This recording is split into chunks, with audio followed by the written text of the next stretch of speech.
Hello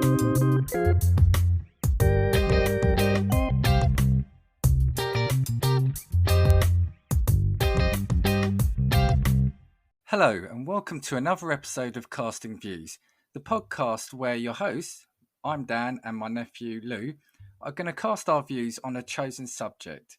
What that is could literally be anything. This week, however, though, Lou, I've chosen for us to discuss world records. I kind of want to explore some funny world records, what makes people want to do it, and are there any that we could potentially do? So, what do you think about that, Lou? I don't know. I think it's a strange one. I think world records now are kind of, you can get a world record for pretty much anything. And I feel like a lot of people will go out to break silly world records for the purposes of just having that bit of piece of paper that you can hang in your hallway. And when people walk in, it's just a bit of a talking point. But yeah, I mean, I don't know. Do you want to start with like a couple of the silliest world records, or a bit more about kind of, you know, just why people do them? I was actually quite obsessed with world records when I was younger. It just seemed something really bizarre and out the ordinary, like a lot of them still are. But it kind of stemmed. You always had the Guinness Book of Records that would come out yearly, and it was, and probably still is, but it was like quite a thick book each year of all the records, right? And actually, the one thing I never ever did, and what this podcast prompted me to do, was to find out why it is called, how the Guinness Book of Records did start. Is it to do with the drink, or was it something completely different? And it was actually, it's a random how it started as well. So it started in the 50s, so it's actually, again, quite some time ago. So what, 70 odd years. And it was the managing director of Guinness went to a shooting party with some friends, and they were talking about what the fastest game bird was. They couldn't come to an answer, and they couldn't find an answer. So then a few years later, he had an idea for a Guinness promotion based on the idea of settling pub arguments between people. So he hired two twins. Well, of course, there would be two of them, they're twins. But he hired twins. And again, I don't know if anyone's listening is old enough to remember, record breakers, but Norris McWhirter and his brother, to compile a book of facts and figures. So that's kind of how it started. And I kind of never knew how it did originate. And I think it's brilliant that it started off an argument between a group of friends about something. So again, now, kind of like linking into our tech episode where you could just get out your smartphone and just find the answer there and then. Back in that day, he actually, head of the company, hired people to write a book to settle arguments between people, and the rest, as they say, is history. And one of the things here was, I always just think like world records were kind of like feats of strength or excellence. You know, it's like pulling cars, but now you can set a record. I think you said anything. I mean, I think of something. Don't quite go down that avenue, but think of something, and there's probably a world record for it, right? So yeah. A couple of the ones I've pulled out, and I'm sure we've probably got the same, but it's like the longest pizza. I don't know if you see that. It's like the longest pizza was 1,930 meters, so that's 6,333 feet. It's made by 100 people over 54 hours. I mean, I get it. I love pizza, but it's like, at what point, that sounds to me like a massive project. I mean, 54 hours, 100 people. I feel like I'd want to know how many calories were in it. I feel like that'd be a good stat to go with it. And also, it'd kind of annoy me because it's got to be cold by the time you eat it. Wonder how many things have fallen into it. Well, I wonder how you do that, because obviously there's not an oven big enough to cook a pizza like that in. So do you get to like construct it afterwards? Do you get to like assemble it when it's cooked? How big did you say it was? Sorry? It was 1,930 meters, or just under 6,500 feet. 6,500 feet, like squared or circulared, however pizza's No, shaped. so it was long. So this is imagine long rectangle. And do you know what? You've shown me up for not doing my homework fully. It would be interesting to know how they cooked it, but it was imagine having to transport all the tomato sauce there. There's just an army of pizza rollers rolling out dough endlessly for days. Yeah, it was 5,000 pounds of tomato sauce and 3,900 pounds of mozzarella. What was it? That's kind of all I could see. Yeah, just imagine like a really, really long rectangular pizza, and that's it. I mean, it's probably the best pizza in the world for me. I mean, I'd like start at one end and see how long it'd take me to get to the other end, but I'll bloody try. Actually, that should be the world record, is how long did it take to eat the longest pizza in the world. Well, I tell you what then, start along the same lines of something that's long. Well, don't read too much into that. How about the world's longest cigar? 268 feet and 4 inches, or pretty much the entire length of a football field. Now, I don't know what in the Fidel Castro you're going to be smoking to get through it, but I think that one's brilliant. I mean, how would you even light it? You probably wouldn't need to. You probably leave it, come back a week later, and it's still It's still still lit, on, right? yeah. I think that's quite impressive, but I don't know. I think that one's gone into like a museum, or they've like ended up storing it. But again, like it's strange to know like what happens with all of these things, because I feel like as well there's a lot of wastage with these world records. Like the next one that I had was one that I might be willing to attempt, although I'd probably come out of it with concussion. And it was the most toilet seats broken with the head in 1 minute. Now, from the way that I understand this record to work, you literally just pick a toilet seat up and you headbutt it, basically, until it snaps. And the world record is 46 in a minute. The question is, firstly, wow, 46. I know, 46 is I mean, impressive. and we'll probably come on. Well, we can talk about it now, or we can talk about it after. But that is the perfect one for the question of why. Yeah. Just one word, yeah. why? How? Or 2 words. How? How did you do it? And why? And you know, practicing that, that's an expensive one as well, right? Yeah, this is what I mean. I just think, well, number one, because you have to have practiced, right? Now, how many times must you have practiced to have realised, okay, maybe I can do this as a world record? Maybe it was just a case of a world record for it didn't exist previously, because I haven't been able to find out if anybody set a previous one for that, and that was some that was broken. But I feel like, yeah, there's a lot of cost. Well, were they? Are they attached to the toilet at the time? No. So it's just a seat. You don't need to put it through the toilet, which would be even I more was thinking of impressive. someone falling over. Someone's fallen over, cracked it, thinking, "What a great idea!" But I could be good at this. Now, I have to be honest. I didn't see that one, and I'm quite disappointed because that is a brilliant one. For why? So I've got one of the more kind of classic ones, but there's, I'll go through a couple. You've got the longest moustache, Okay, yeah. which I think is 4.29 meters. Yeah, that's pretty impressive. That's impressive. So is that end to end? Yeah, I think it would be, Right, if you lay it out. Now, that's a long time for growth, that is. My God. that's what I was going to say. Well, for some people, it's probably like half hour, but it's like, whilst that sounds like it's an easy one because all you've got to do is let your moustache grow. It's like you've got to maintain it, right? Yeah, this is the thing, because you're sitting there breaking a world record, but the rest of your life must just be really inconvenient. It's similar to the one. This isn't one that I found, but it's one that I've seen previously. It's like the woman that had like the longest nails in the world, and they were like 10 feet nails or something like that. I just think, how badly must it affect your daily life? Is it worth it just to have that piece of paper on the wall? I'm not sure. Oh, it'd be struggling to get Zoom calls started nowadays, right? But it's like, the thing is, those, to me, things like that are the classic. Those were the ones like in the 90s and early 2000s. Yeah, that's one you see all the time, like tallest person, shortest person, longest nails, longest moustache. But it's like the couple of the other ones I've found, I just think are just brilliant. Like the next one I found. So this guy, apparently it comes from like a condition he had.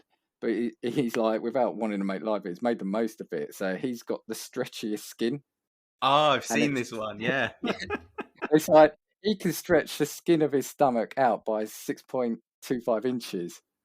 And if you see the pictures of it, it's bizarre. It's like, again, I mean, yeah, obviously you find that out because you've got a condition and you probably find it stretchy. But then what makes you start trying to pull it out and thinking, I wonder if nobody else could do this. I'm gonna set this as a record. But you know what it is? When it's stuff that's physical like that, so for example, like the whole one with the moustache, the one with the skin, is that really any different from Usain Bolt setting a 100-meter record? Because that is just physical achievement. That's certainly a different type of physical achievement. But is that any different from Usain Bolt setting a world record? Because that is something that his body is physically able to do that other people just aren't. I would say that's a good point. I would say at a high level, no, it isn't any different because, like you said, it's just how you do. But it's more, I suppose, we're going into kind of what's, I don't want to use normal, but what's accepted or what's kind of the current norm. rather Right, than right. normal. Okay, I get you. Yeah, But yeah, we yeah. don't go around, yeah, like if you imagine if you had 10 people in a line and you just start trying to stretch your skin out, Well, you never know. Maybe the world record then goes out to promote other people to attempt it. I mean, I'm attempting it now, and I don't think I'm anywhere close near to that. But you never know. Maybe somebody listening to this could be the next world record breaker for that. But actually, yeah, we'll come on to this. We encourage people to do it, but obviously safe ones. But before we come over, because actually, based on what you just said about Usain Bolt training, there's this one I've got, and I'm laughing because it's brilliant. And again, if you can't show you pictures, but I saw the heaviest weight lifted by a human beard, and it's basically 63.8 kilos, and it's actually a bloke picked up a woman by his beard, literally hoisted off the ground. And again, what makes you think? I mean, do one day have you got like a huge beard, and does one day something fall into it and it catches it, Or and you like your think, "Oh kid my grabs a God, hold of it and you accidentally yeah, pick your yeah, kid up with it. You're like, oh, I wonder what else I could lift with my yeah, beard. yeah, yeah."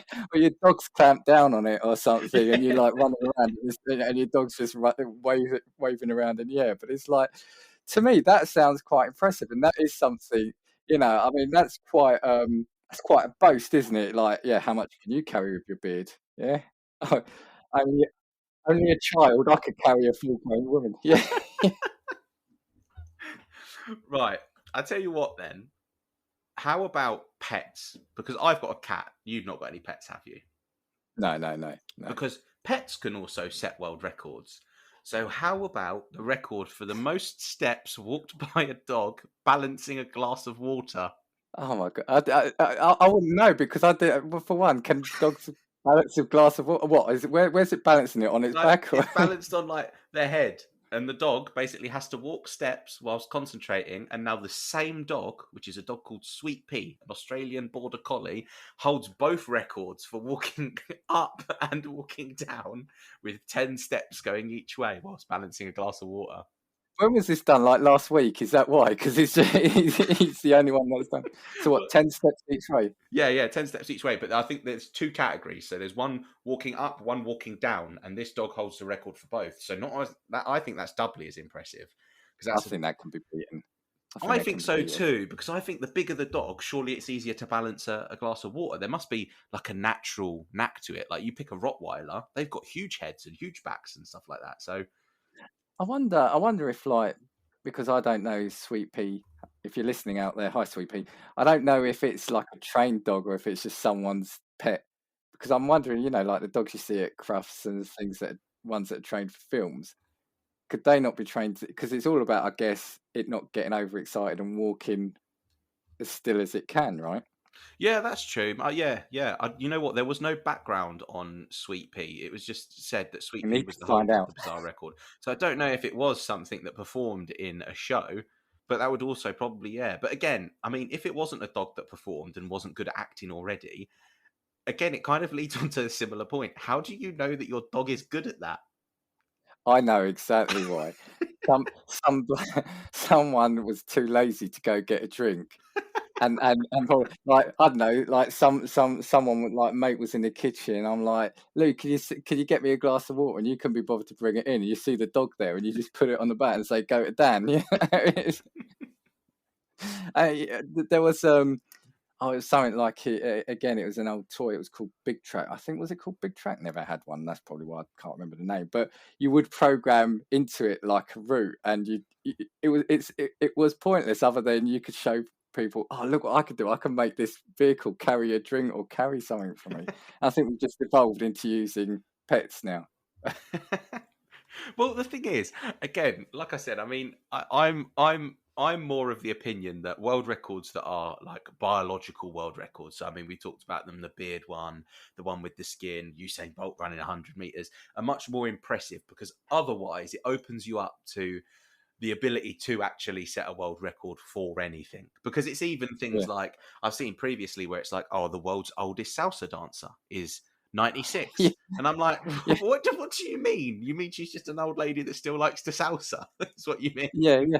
Yeah, I don't I know. saw one for like the oldest male stripper, and it's like, yeah, that's exactly it. It's just something that is the potential. Anybody could do that as long as you willing to get your kit off at 65 or 66 or whatever it was. Well, yeah, this is the thing. So I think some of them are a bit strange. So like the ones that are biological, where it's like, you know, like you always see the ones trying to break records, because there used to be that show Guinness World Records on television, didn't there? And you'd see people coming on for that to try and break the record for like, oh, the world's longest tongue, and you just have a load of them sticking out their tongue in front of a measuring tape with the official adjudicator sat there watching, thinking, no, not quite there, not quite It's like, there congratulations, you were born with a long tongue. Yeah. Or do you have to train it? Do you like hang things off it over a This is period the of thing. time? I mean, maybe we should have looked as well at the prep that goes into these things. So maybe the guy with the beard did have to do a load of weightlifting previously with the beard. Maybe he sat in the gym and he's just like, are you using the free weights anymore, mate? And then all of a sudden he just comes and wraps his beard around here and he sat there doing dumbbell curls. Yeah, probably better to keep him on mind. But I was thinking, could you do tongue ups? But that's probably not a route again. We probably don't Google that. All right. So what do you think? Because I didn't look at this. Because then I started thinking, when I was finding the examples, I was thinking like, what else is there? And again, on the Guinness Book of Records site, there are a whole host of ones for burping. So it's like longest burp, loudest burp. So where do you sit on that? Because burping is something we all do, but some are obviously better than others. So if you are consistently loud, is that a skill? Yeah, you know what? I think that falls on the biological side, because I think a burp, irrespective, is still something that's you've got to be physically good at that. And I don't think everybody's capable at that. So that falls into the Usain Bolt category for me, I think. But what if you could do it consistently? So you think it's going to be more down to, so you can't train yourself for burping? I mean, we could give it a go. Well, yeah, okay. You not train yourself for burping? I guess when you do the burping world records, are you allowed to like drink stuff, or is it all got to come naturally? So I couldn't have a can of Coke. I need to have a look at the.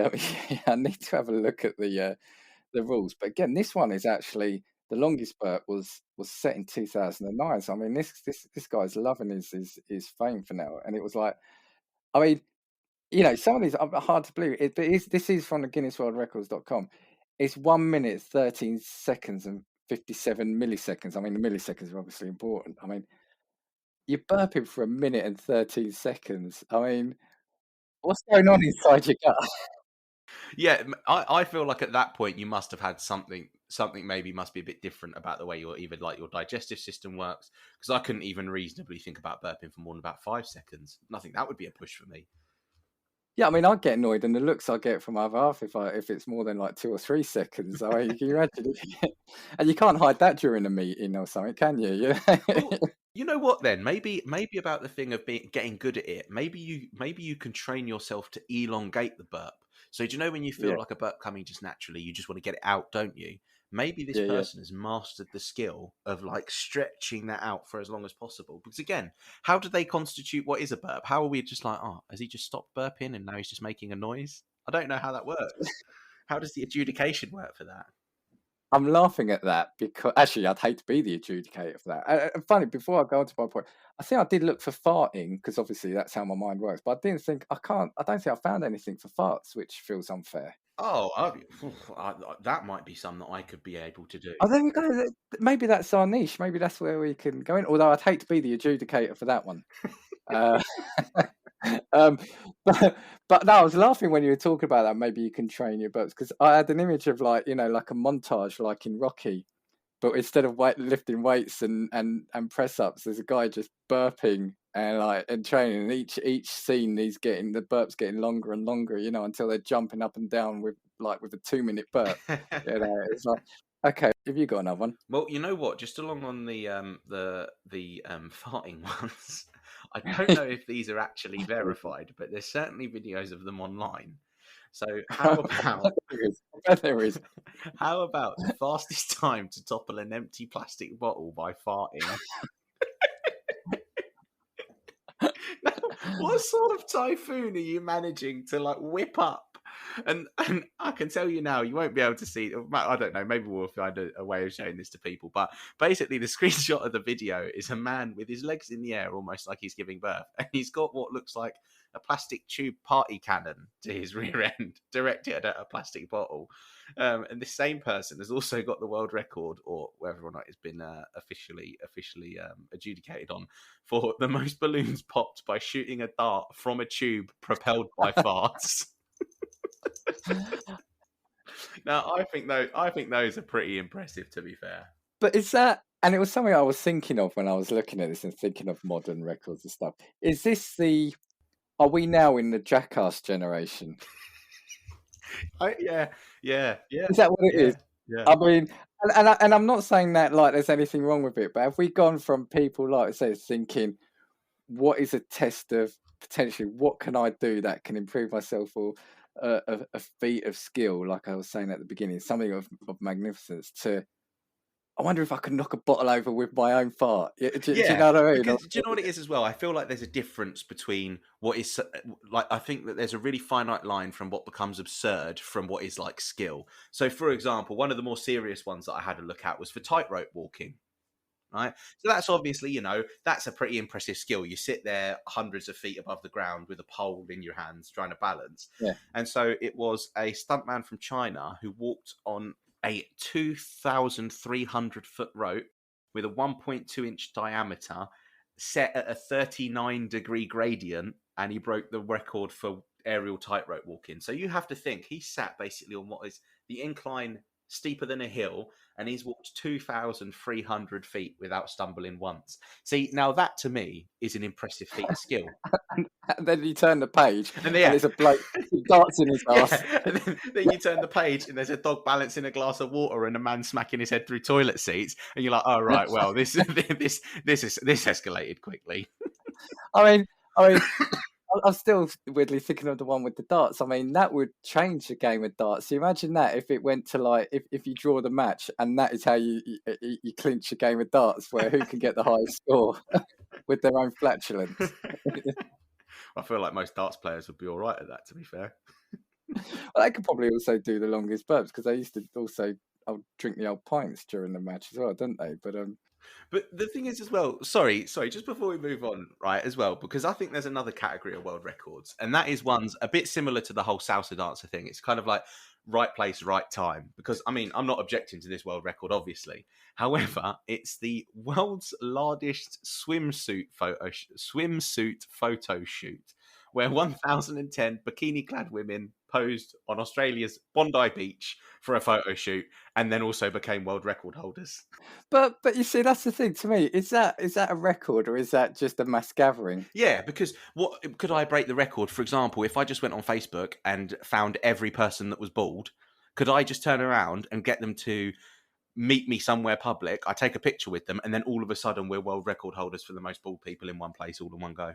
But that's what I'm saying. It really does now feel like anything is. I don't know if I could get the most about 60 people called Dan in the same place as me, and we say Dan 10 times in a minute. That's got to be a world record for the most amount of Dan saying Dan in the shortest amount of time. I don't know. You need to find a place called Dan. Yeah. No, it probably is already one actually, but that's exactly it. So when does like I said, the poor guy who's risking life and limb with like tightrope walking or whatever, and you've got a photo shoot. Yeah. This is literally where the problem lies. I just think to myself, you know what? Yeah. It's a good way to put it. One guy risking literally his entire life for that one piece of paper, and then people turning up for a photo shoot, or a man putting his head through toilet seats, turning up and getting that exact same recognition. I think that's corrupt. Another one I saw was the longest duration of spinning a basketball on a toothbrush. And I think the toothbrush obviously in your mouth, so it's be on the end of it. And it's like 1 minute, 8.15 seconds. And again, it's like, where do you get that from? I mean, are you brushing your teeth one day and like you've taken your hand away and you can see your toothbrush sticking out, and you're thinking, I wonder if I could spin a basketball on that. I mean, at what point do you think that? Or do you look at your finger and think, yeah, that looks like the end of a toothbrush. Maybe I could try it. I don't know. I mean, like I said, fair play to this guy. But maybe it's a case of you look at a world record. So, for example, let's say you're really good at spinning a basketball on your finger. But then you look at the world record and you realise, I don't know what the world record for spinning a basketball on your finger is, but let's just say for argument's sake, it's 2 hours and 30 minutes. You look at that and you think, well, I'm good at spinning a basketball on my finger, but I'm not that good at spinning a basketball on my finger. And then you think, well, how can I still be good at that thing, but make it a world record that I could beat? And then you're like, well, I'll do it with a toothbrush. I'll do it with a broom handle. I'll do it with I don't know, whatever other household domestic cleaning items you might find. And that's how you turn around and get the stupid records, because people are looking for stuff that they want to break, realize that they can't do it, so have to just slightly tweak it to turn around and make it something achievable. But then, but absolutely. But then it also, what kind of person are you then to look at something like that? So let's go back to your farting one and say, I want to beat that. Do you know what I mean? So you then start sticking a cone up your ass and trying to blow over. I mean, but I'm sure probably some alcohol was involved in that initial attempt.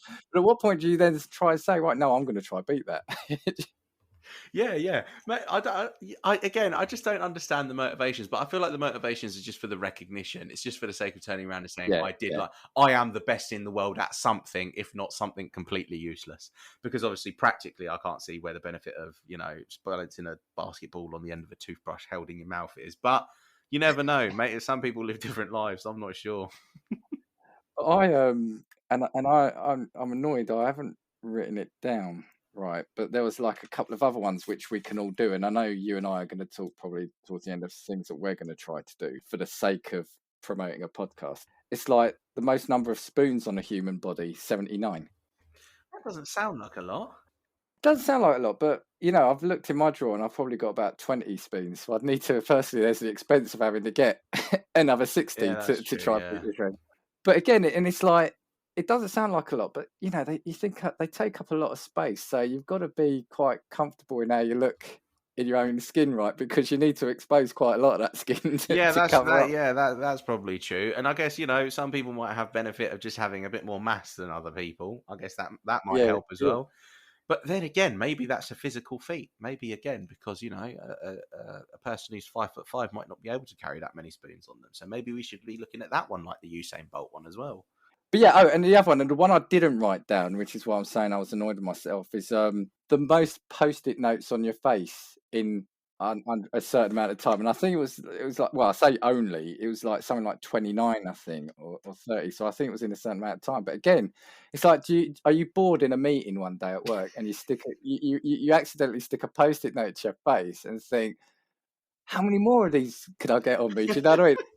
And you just like, you walk out and it comes to your turn on the call and suddenly you've got like 30 Post-it notes on your face. I mean, that feels like that should be beatable. Yeah, that one does seem beatable, to be fair. But do you know what the funny thing about that one is as well? Is that you've gone out and tried something like the whole Post-it note on the face. It's definitely not the first time you've done it when you've broken the record. Like, you definitely know that these people have used that as their party trick whenever they've gone somewhere. They're just like, oh, do you have any Post-it notes? I want to show you something cool. And they've gone, look how many I can fit on my face.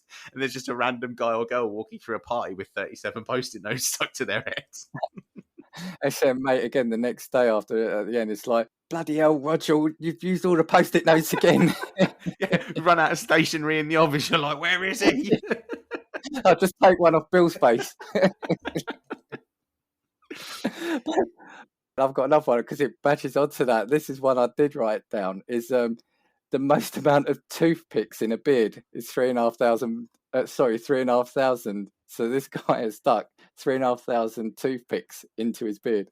Now that's I think that one's impressive, because 3,500 toothpicks is, number one, a lot, and that must have taken a lot of time to set up. And that is also one impressive beard that it's taken to do that as well. So I'm on board with that one, to be fair. I am. My thing though, and like I said, I didn't necessarily read all about these. It was just seeing the headline. But my thing is there a bit of cheating involved in that? Because at some point, at what point are you actually getting it into the beard as opposed to just wedging it in between the other toothpicks? Yeah, that's true, actually. I mean, I'm not calling him a cheater. Because what if you framed your beard with the toothpicks and then you just sat them out? Because 3,500, I know that toothpicks are small, but 3,500 is a hell of a lot. Yeah, I mean, if you do see the picture, I encourage you to look at that one. It is brilliant. It's just like this massive watch of toothpicks sticking out. Because there was also the one that used to be on the programs as well, which was the one about clothes pegs on their face. Do you remember them? And it'd just be a guy with 100 clothes pegs on his face, and they'd be like, "Oh, really sorry, but you failed by 6 clothes pegs this time." Or one pings off. What if one pings off? What, are you looking up the toothpick? Yeah, I tell you what. No. Let's have a look at the world record for the most closed pegs. What I'll do is I'll try and find it. You move on to the next one, and I'll see if we can find the record for that one. Another one I've got. I mean, I kind of like anything to do with food, and we've got the fastest time to eat a bowl of pasta is 26.69 seconds. And again, I don't know how much it is, but for me, this one feels a waste because I love my food. You want to savor that. At what point again do you? I mean, are you late for something? Are you in a mood? Have you got to make a date? Have you got to get to work or something? And you realize you can eat. The thing about food ones as well has always made me think it can't be good for you, and maybe that's what leads on to the biggest burp. I don't know. Maybe that I might have to see because he holds the same record for a different one. One that I kind of like was the longest coin spin of 25 seconds. And again, what do you do? Do you spin a coin? Because we've all done that. And at what point do you think, oh, that's quite fun? To, yeah, I'm going to make this last longer than anyone else in the world. That is for me, where, like I said to you, is where it becomes just a crappy little thing you do to pass the time to making it your life's mission. Yeah, like at what point does procrastination go from procrastination to literally being the best in the world at something? Because the coin spinning one, again, you must be sat there bored, like a bit like with having a fidget spinner or whatever they used to be called in your hand, and you're spinning a coin. You think, oh, that was going on for ages. I could be the best in the world at this. Surely that thought doesn't come. Does somebody walk past you and give you some sort of like pep talk, and they say, oh my God, you span that coin for so long, and you think that's your moment where the stars align, and you think to yourself, I'm the best in the world at this. And it's like at that point, like when it hit 25 seconds, is that when he thought about the films that's going to be made about him? Talk about coins. And one thing I remember doing as a kid, thinking, "Oh, I'm going to be the best in the world," until you get frustrated after about the sixth or seventh attempt. Was I don't know if you ever did, or listeners, and obviously you can't see this, but you hold your arm back, and so your elbow's out, and you put coins on the end of your elbow, and flick your hand forward to catch them. Oh yeah. You know what I mean? So obviously you start off with like one, then two, and like at one point, I don't know. I mean, it depends on the coins, but maybe I don't know. Say I got to like 8 or 9, and then I probably was thinking, do you know what? I could be the best in the world there is at this, And then you sort of like fail on 10, coins go flying, and you get like a smack round the end, like, yeah, I'm not going to do this again, am I? Yeah, maybe that's what it is. It's just the people with the determination sit there and think, you know what, I am the best at the world at this terrible menial thing, and that's what I'm going to achieve. This is my legacy, because that's what it's all about. It's all about legacy. How are you going to be remembered 100 years from now when someone brushes off a dusty 2020 world record book and sees you with 51 clothes pegs on your face? People of the future, you're welcome. People of the future. Alien invaders, you're welcome. I mean, what's your clove peg finding then? Right, okay, so apparently this world record is timed, so you have to have it in a minute. So it's the most clothes pegs clipped to the face in 1 minute, and it's 51 pegs. And that sounds painful. That's stood since 2012, so it must be more difficult than we think it is. But I guess, if you miss a peg, 51 pegs, you've got to do one a second pretty much, haven't you? So I guess you miss one, and that's it, record's over. But can you imagine, though, doing that and the pain and the elation, and then like a week or a month later somebody gets one more than you? Yeah, and all of a sudden you're like, oh right, okay, now I need to go and practice for 6 months. Imagine the thing is as well, do you know when you're practicing that world record, obviously your face is going to be red, I would imagine. Imagine walking around being like, oh my God, what's happened to you? You're like, oh no, I was practicing for my world record, I just stuffed a load of clothes pegs on my face. Like, I bet you, I don't know what this guy did when he was young, but I bet you he always used to say to his mum, no, don't worry, mum, I'll put the washing out. He used to sit and go and practice. Or she was like going, where are the clothes pegs? Why are we getting through so many? But yeah, I mean, have you got any more? Have you got any fun ones? Or... Okay. There's a few eating ones, but like you said, I mean, it's difficult because again, they're all kind of about, just natural ability. So there's the one with the Jaffa cakes, there's one with hamburgers. But again, I think that they're timed differently. So I think if you were smart enough about it, if you turned around, so for example, this world record is the most hamburgers eaten in 3 minutes, right? And his record for the most sits at 12. And 12 doesn't seem like a lot, but then I guess in 3 minutes... Is that with bun and... Yeah, so that's actually a proper hamburger just with bun and burger in it. Yeah, I guess it because with that, the bread, the stodginess of the bread, and I think the key thing's going to be the moistness of the mouth. So, I mean, after a few bites, depending on that bread, your mouth's going to be drier than the desert, right? Yeah, because I don't think you can have anything with the food ones. I don't think you can have anything to assist. So I think that there's no water, there's no drinks, there's nothing like that.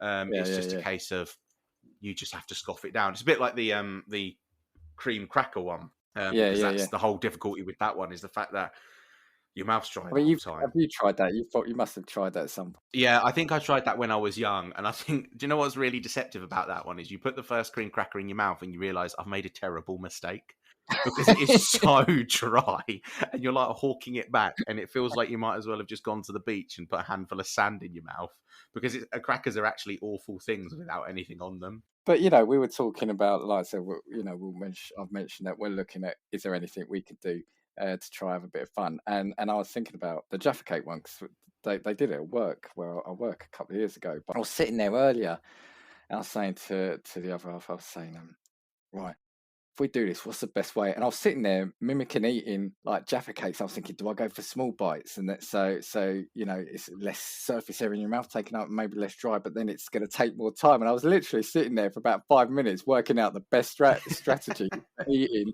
a Jaffa cake. And now I'm thinking, having said earlier on, these bizarre ones, there's probably is an element of planning and thought, Yeah, to like even. surely you've just got to you've got to fast for the day before to make sure that you're kind of good enough to turn around and scoff it down. I would think that there's Yeah, probably a fair bit of prep that goes into it. But maybe if we look at breaking world records, maybe we need to try and find that super niche. So, for example, you've got the ones which are like, okay, you've got the oldest salsa dancer in the world. Now, that's on the basis that this person's just old and just happens to be salsa dancing. So I saw yeah. one which was the most tattooed man in the world, and I think he'd had over about 1,000 hours worth of like tattoos and body modifications done. So that's what it was classed as. It was because he spent the longest having that done. So what if we turned around and combined something that we enjoyed with our age range? So it's like, okay, well, we could be a category with our age range. So let's say that we want to do the Jaffa Cake one, but we make it age based. What we do is we're just cutting down the category in which Yeah, people yeah. can compete. And so all of a sudden, your chances surely go up. The most Jaffa cakes eaten as a duo between a 20-year-old, a 20-something-year-old, and a 40-something-year-old. Yeah, exactly. All of a sudden, that's it. World record done, sorted. We are the best in the world at that thing. Maybe we should do it, and I probably shouldn't know this, but maybe we should do it, the amount of Jaffa cakes eaten in a minute, but with a knife and fork. Yeah. Oh, yeah. Oh, there's the one with chopsticks, isn't there? We could do one with Yeah, chopsticks as well. Maybe we yeah, could yeah, use yeah. loads of different implements to do it and see what doesn't have a world record. I'm liking this. I feel like we might have 10 certificates at some point. Yeah, blindfolded, and you have to eat them off a table with your mouth only.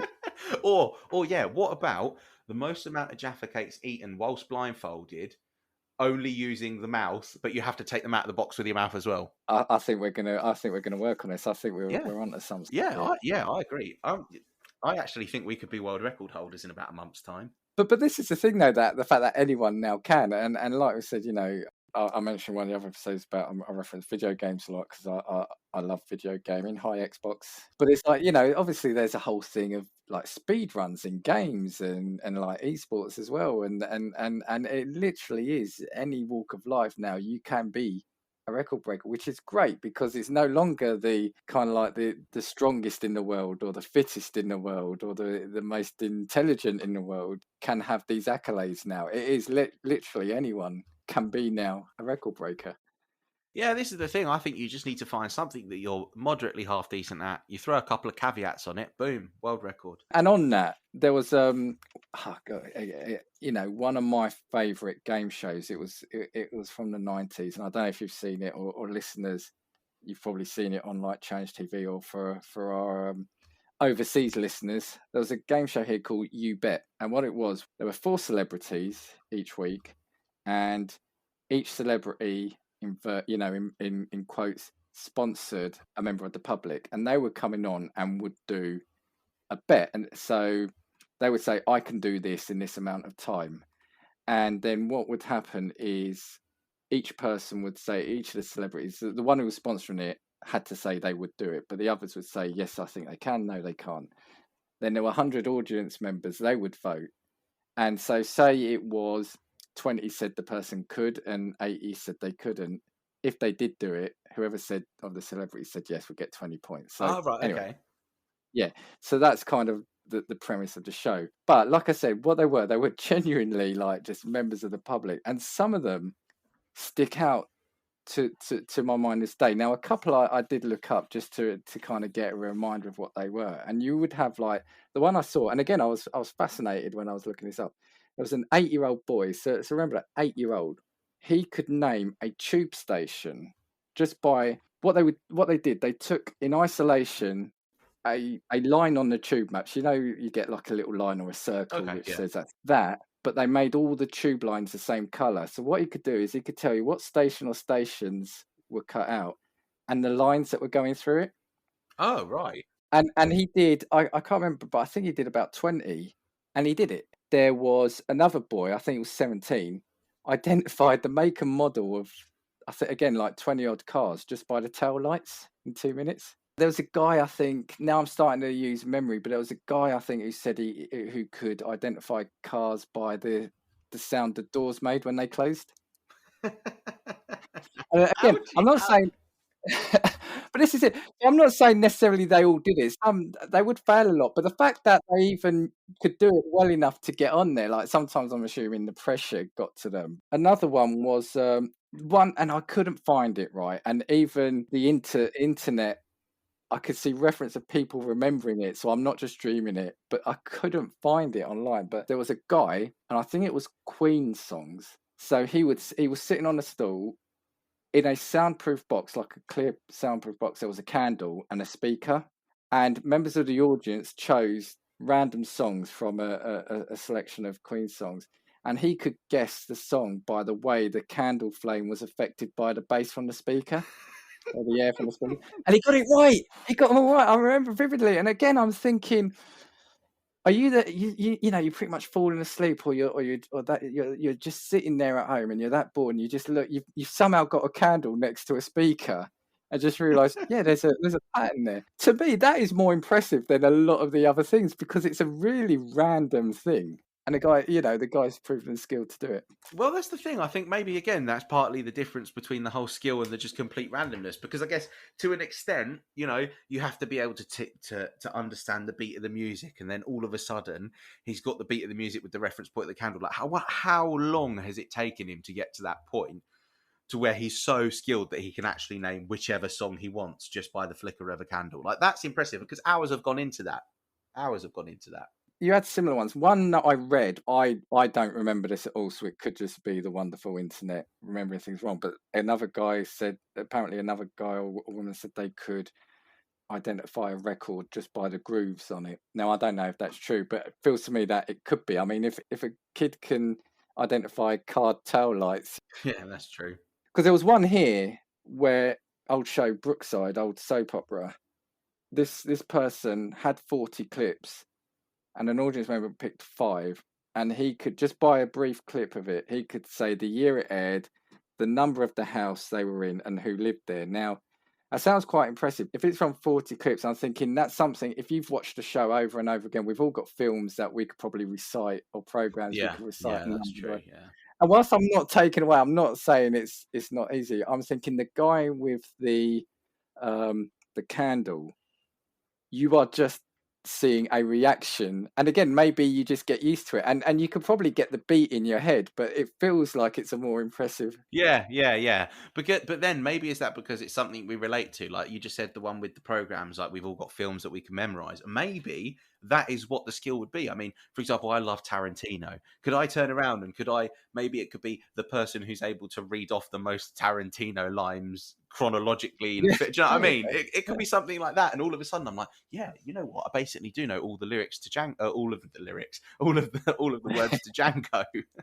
And the thing is, I think there's a little bit of that in all of us. Like how many times like you could be driving or you're listening and a song comes on the radio and you can identify a song within like 3 beats of the intro or something, and you think it's the best thing in the world, and only you can do that. Nobody else can identify that song within that short amount of time. And you're sat in the car and you do it, and all of a sudden the person next to you goes, how did you know it was that song? And you're like, yes, I am the best. Yeah. But But and the thing is, it weren't just those kind of ones, and by that I mean like specifically something memory or that kind of skill. There were other ones. So the only two more I can remember. You had a lot of sporty or strength ones. There was one where 10 underground workers had to pull a tube train 250 feet in 3 minutes, and they didn't do it, but just by a small amount. But another one was, and again, this is a point. At what point does hijinks become a yeah, let's turn this into an event, right? It was the old caterpillar diggers. Oh yeah, yeah. Yeah. There was a guy who bet he could score more penalties than John Fashanu against Hans Sagers. You've got Hans Sagers was the Wimbledon keeper at the time, a decent keeper. You've got John Fashanu, who's obviously a great footballer. And basically what he did was John Fashanu would take penalties the conventional way with the foot. But what this guy did, he had like on a post, he had a football, and then he would spin. So if you can imagine, right, like, and I'm demonstrating for you. You've got the digger pointing downwards, like the scoops. Right, yeah, I understand you. And you've got the ball. He had the ball there. What he would do was 360 it the opposite way. So then the digger, the scoop would smash into the ball and go and head towards the goal. Now he didn't do it. He didn't make it because I'm guessing the one thing that's got is power. So if you get it in the right spot, that's true. I guess you can't have the accuracy. It's about placement. Often you don't have to belt a ball. You've just got to place it in the right spot. It's the fact that there was a guy in the digger. I mean, what was he doing? Was he like taking a break from work? Was he should he been working? What makes you think again, I'm going to hit a football with this thing?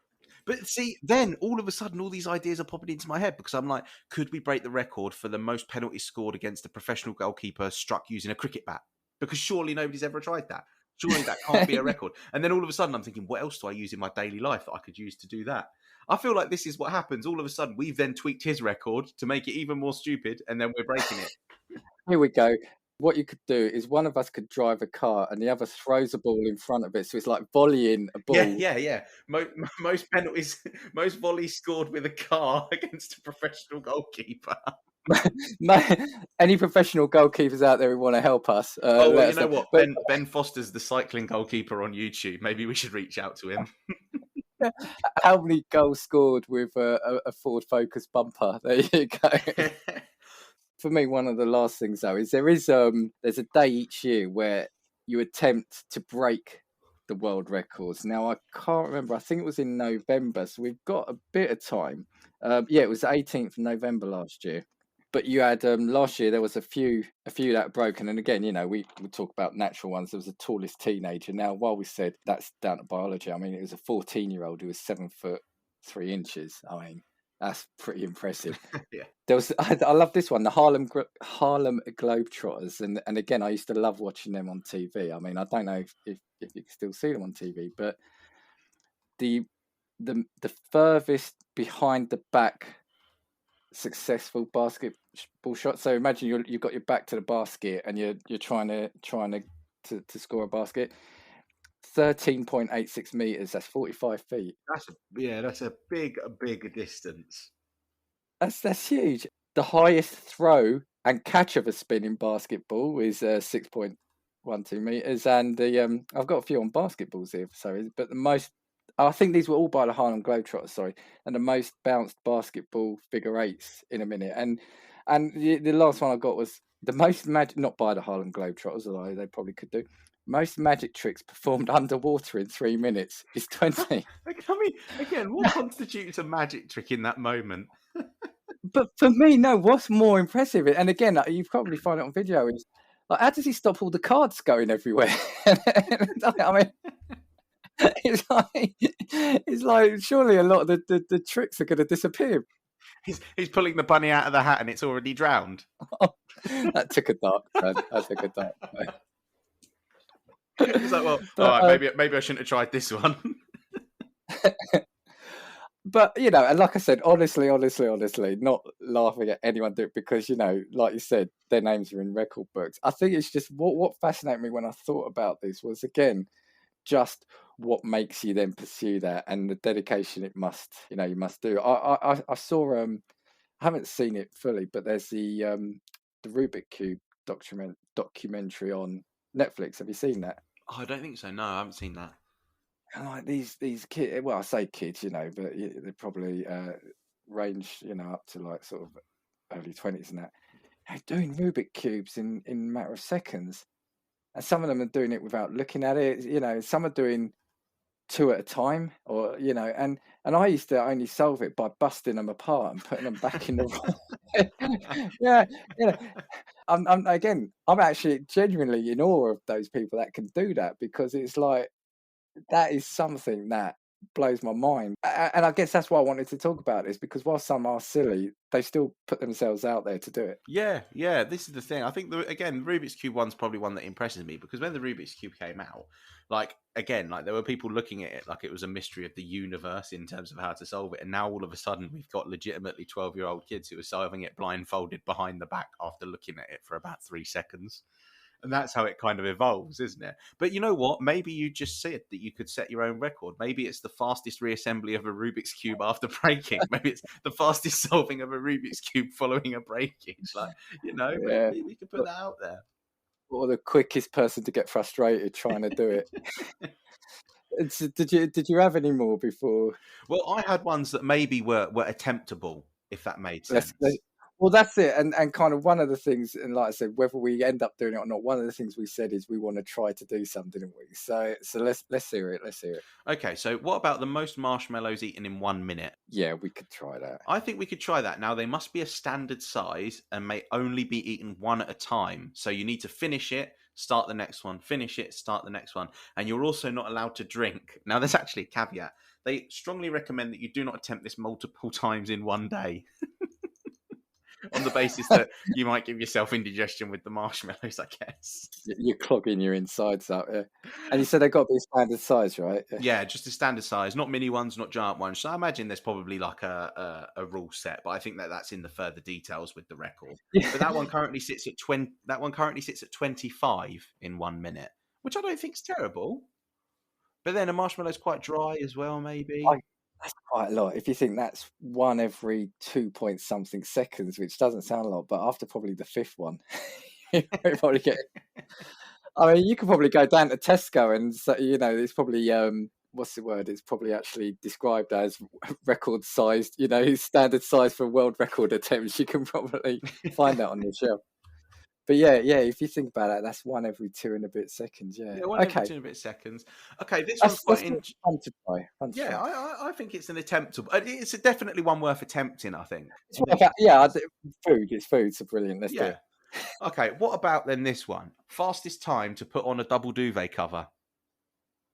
So the way that this one is I believe that this one is you start with the sheet and you start with the duvet, and the duvet, it's so general, so it'd have to be adjudicated. But essentially, it says the rules are the duvet must be placed neatly, in quotation marks, with the cover with all 4 corners properly set. Otherwise, the attempt is disqualified. So when you're getting the duvet and you're sat there halfway in the duvet, halfway out of it because you're struggling to get the corners in. And the record for that is 26 seconds. But you know what? I think 26 seconds is a relatively long time. I'm definitely going to go and watch the attempts of this one, or see if they've got the record for it online, because I'm not sure on that one, because I'm obviously doubting the use of the word neatly, because I need to know what that means before I give it a shot. I agree. That's definitely one that we can attempt. Yeah, and actually, before you go on to the other thing, that is actually something to say that, again, with all the ones, even though they're funny, they sound funny, like you've just said, there are specific guidelines and in how you do it, the sizing of things. So it is a proper, proper regulated thing, isn't it? Yeah, and you know what? I think that one's pretty impressive. I think if you tell someone that I can put a double duvet together in 26 seconds, they're like, Imagine that. You need a new job. You're like, I'm going to go work in a hotel because I can assemble a duvet faster than anyone else in this place. Or anything else you want to tell us while you're applying for the job? I can do double duvet together in 20 seconds. Yeah. Or perhaps if we wanted a job in an arcade, perhaps. What about the most coins stacked into a tower in 30 seconds? How many is it? Well, I'll read you the rules first, and then you can tell me how many you think the record is. Okay.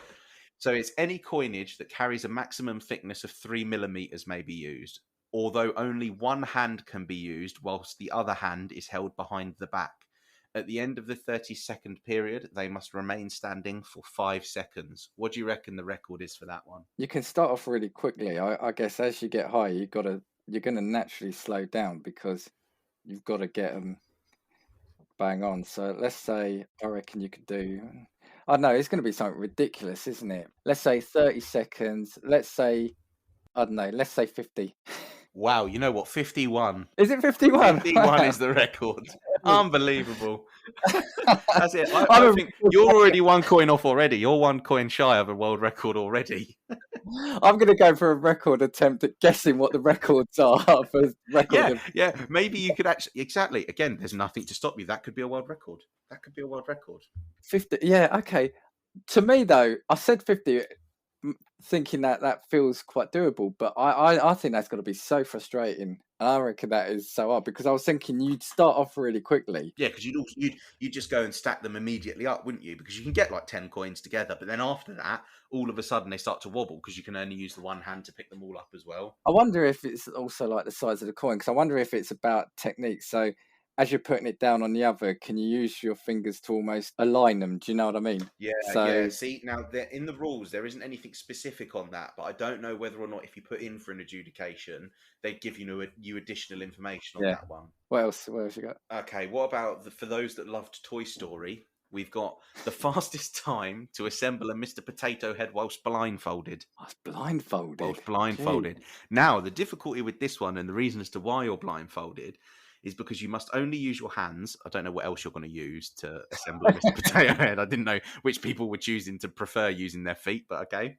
You must only use the hands, and you must attach all included accessories in their proper anatomically correct positions. And I love how they've used anatomically correct positions for an animated potato. Right. How many bits are there? Do you know? I don't know how many bits there are. I will find out for you. But if you were to have a bit of a guess of how long the record is for that one, let's say there's, I don't know, 20 bits. Let's say it's 20 bits. I think this is going to be a lot, kind of like the Rubik's Cube. I think if you keep doing this, I think it would become straightforward because it's about repetition and muscle memory. I don't know. I'm going to say something between, I don't know, a minute 10. Oh yeah, we're really off breaking this record then. 16 seconds. 16 seconds. 16 seconds. Now, from what I can see, the most recent up-to-date Mr. Potato Head on Smith's, other toy stores are available, is 11 accessories. So that doesn't sound like a lot. 11 accessories, but you've got to get them in the right place. So you've got to feel exactly what they are. So, for example, the left and right ear are going to be different, aren't they? I still would have been over, but I was thinking like 2 seconds-ish. So I still would have gone for about 30 or 40 seconds. So still way out. 16. I guess I reckon that really is down to muscle memory. I think you will know as soon as you touch a piece what it is and then roughly where it's got to go because they're all the standard size, right? And I think it's a muscle memory. Yeah, I agree. I reckon that one actually takes a lot more practice than you would imagine. Any others? This one's quite interesting, but again, the rules on this, whilst there are rules here, I think they still need some clarification. So this one is the most times jumped into a pair of underwear in 30 seconds. So what, I'm guessing they're held open. What, you hold them? Right, do you want me to read you the rules on this one and then you can guess the record number? I think for our listeners, we have to have the rules of that because there's too many possibilities. Okay, so the underpants used must be brief style. So that's it. You're already done in if you like boxers. They must be brief style and reflect the actual size of the person attempting to jump. So you couldn't buy super extra large pants, basically. Yeah. They must be fully pulled up to the waist and then removed before the subsequent jump. Only jumps with both feet at the same time will be counted. So I guess you're holding them in front of you open. You're jumping into them, pulling them to the waist, and then jumping out of them, or pulling them off, and then jumping back in. So in 30 seconds, 30 seconds. What do you reckon the record stands at? I'm going to be way off on this because I think, right, so you're holding it, you jump into it, up to the waist, pull it off, and then back in. And I'm assuming there's got to almost be like a clear break, as in you know, they have to be out in front of you, like you can't. Yeah, so you have to have them completely off your legs, jumping back into, if that makes sense. I reckon it's going to be about 4 seconds. If you was like super speedy, you're going to be about 4 seconds, and then you've got to factor in fatigue and sweat. Yeah, and exactly. stress. Because this one's this one in reality is actually an endurance record. Yeah. So is this you said 30 seconds? 30 seconds. If I was saying 4 seconds, 10 of those would be 40. See, I'm going to say something. I know it's going to be crazy. I'm going to say 5. The record's 9. Oh wow. Okay. I don't think that's you know, I'm thinking about a pair of my pants, and I'm like, could I jump in and out of them every 3 seconds? You know, that is, isn't it? That's every 3 seconds. every 3 seconds. So you jump, pull down, jump, pull down. So I mean, this person must have either started really quickly or kept a really good pace, because I think that's pretty impressive. Yeah, I mean, I'd struggle at that because it's bad enough just putting them on once in the day, like, you know. But again, that's something anyone could do, right? Yeah, As in try it. Yeah, I think so. And what I'll do is I'll finish off with one more, which is probably, you know, again, I don't really understand the time for this one, but again, I think the rules need a little bit more clarification. So this one is the fastest time to place 24 cans in a fridge. Yeah, that's doable, isn't it? Well, you don't know what the time is yet. Don't get too excited. No. I mean, it's doable that we can attempt it. Oh, yeah, we could certainly attempt that one, yeah. 24 cans, so assuming you keep the fridge door open all the time. Yeah. It depends how deep the fridge is as well. You know, I'm getting technical, but I reckon well, I tell you what, do you want the rules for this one as well then? All right, let's have the rules, because that'll make all the difference to me. Okay, so the cans must be intact and unopened. Now, when they say unopened, I imagine they also mean unopened in their full packaging. And you must use a commercially available fridge, and it must begin with the door closed. Now, if any cans fall over or any end up broken or dented during the process, the attempt is deemed invalid. Okay. So you have to stack them upright and they can't fall over. But 24 individual cans. 24 individual cans. There's no rules on the amount of hands that you can use and that sort of thing. So I guess there has to be a rule about how high or how low the cans are to the fridge. Because if they were almost similar level, that would be even quicker. Yeah, that's true. That's a good point. I'm saying, if you're picking it up off the floor. But anyway, let's just say, I reckon. So I'm going to say 16 seconds. 16 seconds. Oh, we're way off on this one as well. 9.76 seconds. 9.7. Well, geez. I mean, I thought I was going somewhere with 16. That's all right. Look, so you and I, we discussed that we want to probably get together soon to try this. So I think we could do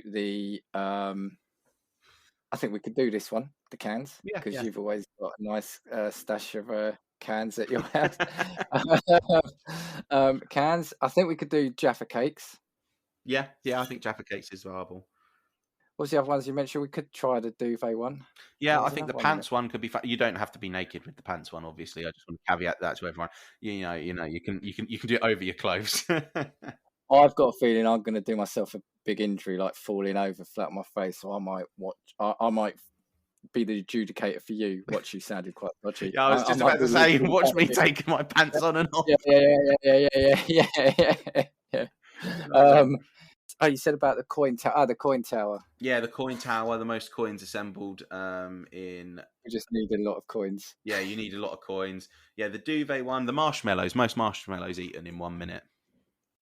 Okay, so yeah, I've got to add to the shopping list this week. So, but you know what? I'm saying right now, right, and this is going to go out, right. I'm saying right now, I think that we need to be world record holders at some point. So, irrespective of whether or not we even get remotely close to the records that we talked about, I think we each need to find something so niche, but something that we're so good at that we could be the best in the world at it. And I think we should be world record holders. Perfect. I'll challenge so accepted. Thinking, you're sat there clicking a pen right now. It's most pen clicks in 1 minute. I'm going to be walking around my daily life. I'm going to be walking through the supermarket. I'm like, fastest 100 meters done whilst carrying a trolley full of shopping. I love it. And when this goes out, you know, people listening, we challenge you as well. Do it again. Keep safe, but do it. Let's encourage the most amount of new records or records being broken in a certain amount of time. Let's do it. Yeah, Um, just refrain from doing any tightrope walking unless you're qualified. yeah, yeah, yeah. Let's keep it within the realms of reality, and that isn't going to get us cancelled. Yeah, perfect, brilliant. No, well, thanks for your contributions in that, Lou, and giving me a headache in terms of or a stomach ache in a few days' time, probably.